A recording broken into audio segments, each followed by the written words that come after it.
राधे राधे, हरे कृष्ण। ओम नमो भगवते वासुदेवाय। प्रिय श्रोताओं, आप सभी का दिन शुभ हो। आज दिनांक है 11 जुलाई और दिन है शनिवार। आज आषाढ़ मास के कृष्ण पक्ष की योगिनी एकादशी का पावन और दुर्लभ संयोग बना हुआ है। तो आज हम भगवान श्री हरि का ध्यान करते हुए आज का महात्म सुनेंगे और इस महात्म को सुनने के बाद में घर में अंधन के भंडार भर देने वाली नित्य नेम में सीता माता की कथा का श्रवण करेंगे। कि हे महाप्रज्ञ नारद, वाल्मीकि ऋषि ने जो परम अद्भुत चरित्र का दृढ़ बंधता राजा से कहा, उस चरित्र को अब आगे सुनो ध्यान से। मित्र नारायण नारद के प्रति जो शुभ वचन बोले वह आप विस्तार पूर्वक हमसे कहिए। तब ऋषि गणों के पूछने पर श्री सूत जी महाराज बोले, हे ऋषियों, नारद ने प्रति जो सुंदर वचन कहे वह जैसे भी मैंने सुने हैं वैसे ही विस्तार पूर्वक कहता हूँ। अब सभी सावधान होकर सुनिए। हे नारद, पहले भगवान श्री कृष्ण ने युधिष्ठिर से कहा, वो मैं तुमसे कहता हूँ, सुनो। एक समय धार्मिक राजा अज्ञात शत्रु युधिष्ठिर छल प्रिय धृतराष्ट्र के दुष्ट पुत्रों द्वारा द्रथ कीड़ा में हार गए। सबके देखते ही देखते अग्नि से उत्पन्न हुए धर्म प्राणन्य द्रौपदी के बालों को पकड़कर दुष्ट दुर्शासन ने खींचा। बाल पकड़कर खींचने के बाद वह द्रौपदी के वस्त्र उतारने लगा। तब भगवान श्री कृष्ण ने द्रौपदी की रक्षा की। उसके बाद पांडव राज्य को त्याग कर कमयज्ञ वन में चले गए। वहां अत्यंत कलेश से भरे हुए वे वन के फलों को खाकर अपना जीवन बिताने लगे। जैसे ही जंगली हाथियों के शरीर में बाल पकड़े रहते हैं, उसी प्रकार पांडवों के शरीर में भी बाल हो गए थे। इस प्रकार दुखी पांडवों को देखने के लिए भगवान देवकी सुत मुनियों के साथ कमयज्ञ वन में गए। उन भगवान को देखकर मृत शरीर में पुनः प्राण आ जाने की तरह युधिष्ठिर, भीमसेन, अर्जुन आदि प्रेम विवल होकर सहसा उठ खड़े हुए और बड़े मन से बड़ी प्रसन्नता से श्री कृष्ण के गले मिले और भगवान श्री कृष्ण के चरण कमलों में भक्ति पूर्वक नमस्कार करने लगे। द्रौपदी ने भी धीरे धीरे वहां आकर आलस्य रहित होकर भगवान को शीघ्र ही नमस्कार किया। उन दुखी पांडवों को मृग की खाल के वस्त्र को पहने देख और पूरे शरीर में धूल लगी हुई, रूखा शरीर, चारों तरफ बाल बिखरे हुए द्रौपदी को भी उसी प्रकार दुर्बल शरीर वाली और दुखों से घिरे हुए उनको देखा। इस तरह दुखी पांडवों को देखकर भगवान कृष्ण बड़े दुखी हुए। भक्त वत्सल भगवान धृतराष्ट्र के पुत्रों को जला देने की इच्छा से उन पर क्रोधित हो गए। विष्णु के आत्मा बाहों को चढ़ाकर गुरेर कर देखने लगे। करोड़ों काल के कराल मुख की तरह मुख वाले धधकती हुई प्रलय की अग्नि के समान उठे हुए होठों को दांत के नीचे जोर से दबाकर तीनों लोकों को जला देने के लिए ऐसे उद्धत हुए जैसे श्री सीता जी के विग्रह से संतप्त भगवान श्री रामचंद्र को रावण पर क्रोध आया था। उसी प्रकार क्रुद्ध भगवान को देखकर कांपते हुए अर्जुन श्री कृष्ण को प्रसन्न करने के लिए द्रौपदी, धर्मराज और लोगों से अनुमोदित होकर शीघ्र ही हाथ जोड़कर उनकी स्तुति करने लगे। अर्जुन बोले, हे कृष्ण, हे जगत के नाथ, हे नाथ, मैं जगत के बाहर नहीं हूँ, आप ही जगत की रक्षा करने वाले हैं। हे प्रभु, क्या आप मेरी रक्षा नहीं करेंगे? जिनके नेत्र के देखने से ही ब्रह्मा जी का पतन हो जाता है, उनके क्रोध करने से क्या नहीं हो सकता? वह कौन जानता है कि क्या होगा? हे संहार करने वाले, क्रोधनाक से की जाने वाली आवाज का संहार कीजिए। हे तात के तात, हे जगतपते, आप ऐसे महापुरुषों के क्रोध से संसार का प्रलय हो जाता है। संपूर्ण तत्वों को जानने वाले, सर्व वस्तुओं के कारणों के कारक, वेद और वेदांग के बीच के प्रति आपको साक्षात कृष्ण हैं और मैं आपकी वंदना करता हूँ। आप ईश्वर हैं, इस चराचर संसार को उत्पन्न किया है, सर्व मंगल के मांगल्य हैं और आप ही संतान के बीज रूप हैं। इसीलिए एक के अपराध से आपके द्वारा बनाए समस्त विश्व का आप नाश कैसे करेंगे? ऐसा कौन भला होगा जो मच्छरों के जलाने के लिए अपने शरीर को ही जला देता है? श्री नारायण बोले, दूसरों की वीरता को मर्दन करने वाले अर्जुन ने भगवान से इस प्रकार निवेदन कर प्रणाम किया। श्री सूत जी कहने लगे, हे ऋषियों, श्री कृष्ण ने अपने क्रोध को शांत किया और स्वयं श्री चंद्रमा की तरह शांत हो गए। इस प्रकार भगवान को शांत देखकर पांडव स्वस्थ हुए, प्रेम से प्रसन्न मुख और प्रेम विवल हुए। सभी ने भगवान को प्रणाम किया और फिर जंगली कंदमूल फल आदि से उनकी पूजा की। नारायण बोले, तब भगवान शरण में जाने वाले भक्तों के ऊपर कृपा करने वाले श्री कृष्ण को प्रसन्न जान विशेष प्रेम से भरे हुए नर्म अर्जुन ने उन्हें बारंबार नमस्कार किया और जो प्रसन्न अपने हमसे किया वही प्रसन्न उन्होंने श्री कृष्ण से किया। इस प्रकार अर्जुन का प्रसन्न सुनकर श्री कृष्ण क्षण मात्र मन में सोचकर अपने सुहृदय पांडवों को और व्रत का धारण किए हुए द्रौपदी को आश्वासन देते हुए वक्ताओं में श्रेष्ठ श्री कृष्ण पांडवों ने इस प्रकार हितकारी वचनों में बोले, हे राजन, हे महाभाग, अब मेरा वचन सुनो। आपने यह प्रश्न अपूर्व किया, इसका उत्तर देने में मुझे उत्साह नहीं हो रहा। इस प्रश्न का उत्तर तो गुप्त ही है, ऋषियों को भी इसी का पता नहीं।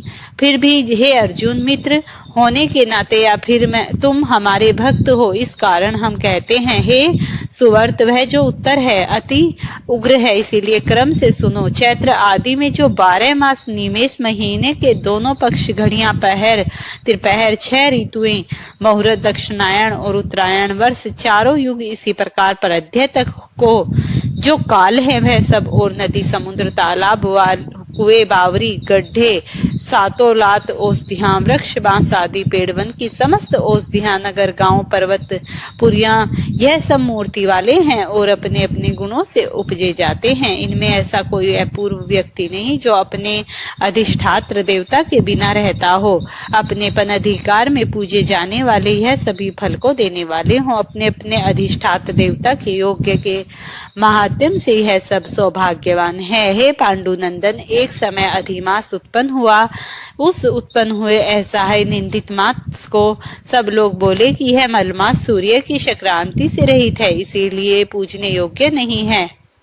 यह मास मूल रूप से होने में छूने योग्य भी नहीं है और सभी शुभ कर्मों में अग्राही है। इसी प्रकार के वचनों को लोगों के मुख से सुनकर यह मास निरुद्योग, प्रभा रहित, दुख से घिरा हुआ और अति खिन्न मन, चिंता से ग्रस्त मन होकर व्यथित हृदय से मरने के समान हो गया। फिर वह धैर्य धारण कर मेरी शरण में आया। हे नर, वैकुंठ भवन में जहाँ मैं रहता था वहां पहुंचा और मेरे घर में आकर मुझे परम पुरुषोत्तम को इसने देखा और उस अमूल्य रत्नों से जटिल स्वर्ण के सिंहासन पर बैठाकर मुझको देखकर ये धरती पर साष्टांग दंडवत कर हाथ जोड़ नेत्रों से बारंबार आंसुओं की धारा बहता हुआ धैर्य धारण कर खड़ी हुई गदगद वाणी से बोला। श्री सूत जी महाराज ऋषियों को बताते हुए कहने लगे कि इस प्रकार महामुनि बद्रिकानाथ कथा कहकर मौन हो गए। तब भगवान के मुख से कथा सुन भक्तों के ऊपर दया करने वाले नारद मुनि बोले। नारद मुनि ने नारायण नारायण इस प्रकार अपनी पूर्ण कला से विराजमान भगवान विष्णु के निर्मल भवन में जाकर भक्ति द्वारा मिलने वाले जगत के पापों को दूर करने वाले योगियों को भी शीघ्र न मिलने वाले जगत को अभयदान देने वाले ब्रह्मा रूप मुकुंद जहाँ पर थे चरण कमलों की छाया में अधिमास में कहा था। तब नारायण भगवान ने देवऋषि नारद को मलमास द्वारा कही जो बातें बताई वह सब आप अगले अध्याय में सुनिए। ब्रह्मा जी कीर्तन पुरुषार्थ स्तुति। श्री ब्रह्मा जी बोले, वेद शास्त्र विज्ञान और कर्मों की निधि हैं, उन्हें ओंकार प्रतिपाद परमेश्वर का मेरा बार बार नमस्कार है। समस्त विद्याओं को धारण करने वाले वाणीपति भगवान को प्रणाम है। अचैतन्य एवं सर्वज्ञ धर्मज्ञ नित्य बारंबार प्रणाम है। महाभाऊ अधोक्षता, आप निराकार का यज्ञ स्वरूप है, आप ही सामूर्तियम सदा सर्व रूपधारी हैं। हे अचैतन्य, आप सर्व ज्ञान में हैं, आपके सबके हृदय में ज्ञान रूप में विराजमान है। देवादिदेव, आप मुझे इस प्रकार ज्ञान दीजिए कि मैं आपको बारंबार प्रणाम करूं। इति श्री नरसिंह ब्रह्मा पुरुषोत्तम स्तुति। इससे पहले के अध्यायों में जाना था कि सौनकादि 88,000 ऋषियों को पूजित होने के बाद सुखदेव जी जब आसन पर विराजमान हो गए तब उसके बाद कुछ भी उनका वृतांत नहीं हुआ। सौनकादि आदि 88,000 ऋषियों के पूछने पर सूत जी बोले, राजा परीक्षित के पूछने पर भगवान सुख द्वारा कथित परम पुण्यप्रद श्रीमद् भागवत सुखदेव जी के प्रसाद से सुनकर और उनके बाद राजा का मोक्ष भी देखकर यहाँ यज्ञ करने का तत्पर ब्राह्मणों को देखने के लिए मैं आया हूँ और यहाँ यज्ञ की दीक्षा लिए ब्राह्मणों को दर्शन कर मैं कृतार्थ हो गया। तब ऋषि बोले, हे साधु, अन्य विषयों की बातों को त्याग कर भगवान कृष्ण द्रौपायन के कृपा से उनके मुख से जो कुछ भी आपने सुना है वह अपूर्व विषय के। तब सूत जी कहने लगे, हे महाभाग, संसार में जिससे परे कोई सार नहीं। ऐसे मन को पवित्र करने वाले और जो सुधा में अधिकता रहित कर हैं, ऐसी पुण्य कथा हम लोगों को सुनाइए। तब जी बोले, श्री सूत जी ने कहा, विलोम अर्थात ब्राह्मण के चारु अर्थात खीर में क्षत्रिय का चरु मिल जाने से उत्पन्न होने पर भी मैं धन्य हूँ। जो पुरुष श्रेष्ठ मुझसे पूछ रहे हैं, भगवान व्यास जी के मुख से मैंने जो कुछ सुना है वह कथार्थ कथा कहता हूँ। सभी ध्यान पूर्वक सुनिए। एक समय नारद मुनि नर नारायण जी के आश्रम में गए, जो आश्रम तपस्वियों, सिद्धों तथा देवताओं से भी युक्त था और वैर, हवेड़ा, आंवला, बेल, आम, केथ, जामुन, कदम आदि और भी अनेक वृक्षों से सुशोभित था। भगवान विष्णु के चरणों से निकली हुई पवित्र गंगा और अलकनंदा भी वहां से बह रही थी। ऐसे नर नारायण भगवान के स्थान पर श्री नारद मुनि ने जाकर उन पार ब्रह्म नारायण को मन साधन चिंतन में लगा रहा, जिसके जितेंद्रिय, काम, क्रोध आदि छह शत्रुओं को जीत लेने वाला है। अत्यंत प्रभा जिनके शरीर से चमक रही थी, ऐसे देवताओं के भी देव तपस्वी नारायण को साष्टांग दंडवत प्रणाम करो और हाथ में हाथ जोड़कर नारद जी उस मुनि व्यापक प्रभु की स्तुति करने लगे। नारद जी इस प्रकार बोले, हे देवादिदेव, हे जगन्नाथ, हे कृता सागर सतपते, आप सत्यवर्त हो, त्रिसत्य हो, आत्मा हो और सत्य संभव हो। हे सत्य योने, आपको नमस्कार है। मैं आपको शरण में आया हूँ। आप जो भी संपूर्ण प्राणियों की शिक्षा के लिए और सर्वदा की स्थापना के लिए यहाँ पर आप तपस्या न करें तो जैसे कलयुग में एक पाप करने से सारी पृथ्वी डूबती है, वैसे ही एक पुण्य करने वाली पृथ्वी तर जाती है। इसमें तनिक भी संदेह नहीं है। पहले सतयुग आदि में जैसे एक पाप करता था तो सभी पापी हो जाया करते थे, ऐसी स्थिति हटाकर कलयुग में केवल कर्ता ही पापों से लिप्त होता है। यह तो आपके तप की ही स्थिति है। हे महाभाग, कलयुग में जितने प्राणी हैं सभी विषयों में आसक्त हैं।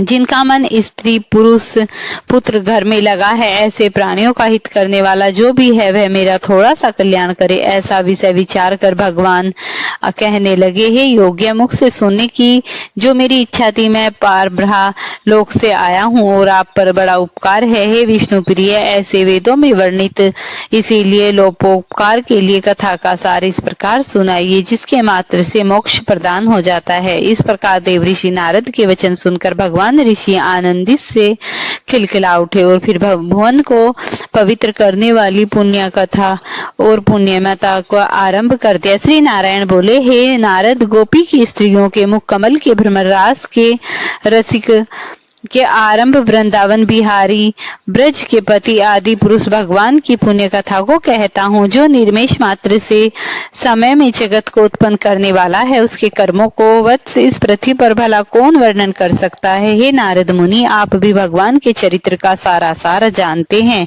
और उनकी वाणी को भी जानते हैं। प्रेम से बोलिए पुरुषोत्तम मास की जय हो। ताल पर जाकर बैठ जाओ, वहां औरतें पानी भरने आती हैं, उन्हें तुम अपनी कथा सुना देना। सीता माता कुएं की पाल पर जाकर बैठ जाती है। एक स्त्री आई, उसने रेशम की जरी साड़ी पहन रखी थी और सोने का घड़ा ले रखा था। सीता माता उसे देखकर कहती है, बहन, मेरा 12 वर्ष का नित्य नेम सुन लो। वह स्त्री बोली कि मैं तुम्हारा नित्य नेम सुनूंगी तो मुझे घर जाने में देर हो जाएगी और मेरी सास मुझसे लड़ेगी। उसने कहानी नहीं सुनी और वह ऐसे ही चली गई। उसकी रेशम जरी की साड़ी पट गई, सोने का घड़ा मिट्टी के घड़े में बदल गया। सास ने देखा तो पूछा कि यह किस दोस्त को अपने सर लेकर आई है। बहू ने कहा कि कुएं पर एक औरत बैठी थी, उसने कहानी सुनने के लिए कहा, लेकिन मैंने उसकी कहानी नहीं सुनी। उसी का यह परिणाम हुआ। बहू की बात सुनकर अगले दिन वही साड़ी और घड़ा लेकर सास कुएं की पाल पर गई। सास को वही माता सीता बैठी मिली और माता सीता ने कहा, बहन, मेरी कहानी सुन ले। सास बोली कि एक बार छोड़, मैं तो 4 बार कहानी सुन लूंगी। राम आए लखन आए, देश के पुजारी आए, नित नेम का नेम लाए, राम आओ बैठो राम, तपी रसोई जियो राम, माखन मिश्री खाओ राम, दूध बतासे पायो राम, सूत के पल को माठो राम, साल दुसाला पाठो राम, साल दुसाला ओढ़ो राम, जब बोलूं तब राम ही राम, राम सवारे सबके काम, खाली घर भंडार बड़े भरेंगे, सबका बेड़ा पार करेंगे, जय श्री राम जय श्री राम। सास बोली कि बहन कहानी तो बहुत अच्छी लगी।